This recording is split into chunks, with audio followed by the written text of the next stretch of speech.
I'm Dr. Melinda Freckleton with Haymarket Vet Service, and we're going to talk about how to take a heart rate with a stethoscope. You don't need anything fancy.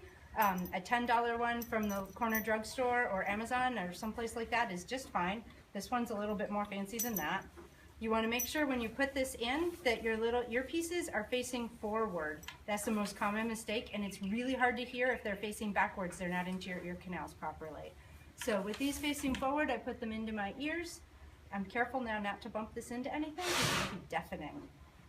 And now I'm going to approach my horse. We want to get in under the armpit, and I'm very lucky that this horse is standing in a way that makes that really easy right now. If she was more heavily muscled, or if she wasn't standing with her elbow a little popped out, I would have to really shove firmly in here through the muscles, and you want to push firmly against the rib cage.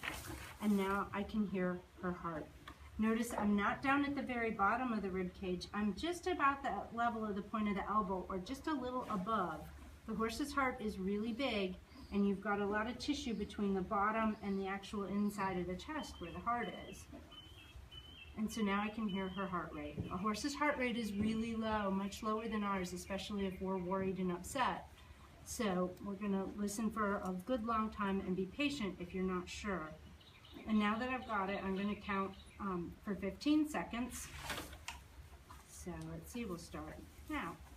1, 2, 3, 4, 5, 6, 7, 8.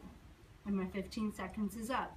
So that means her heart rate is 32, because 8 times 4 is 32, giving us a total of her heart rate per minute.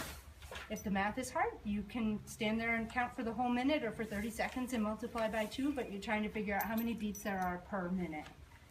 The normal rate for a non-athletic horse is going to be about 30 to 40. A little lower is perfectly fine. It means your horse is a natural athlete or is fitter than you thought. If they're a little nervous, a little bit higher is fine. If it's over 60 and your horse is looking distressed, you definitely need to call the vet. An additional tip about taking the heart rate using a stethoscope is it's going to be easier to do on the left side of your horse. The obvious part about the horse being a little more accustomed to you doing things on the left is true, but also the way the heart is situated in the horse's chest, you have just a little bit wider area to be able to hear the heart beating.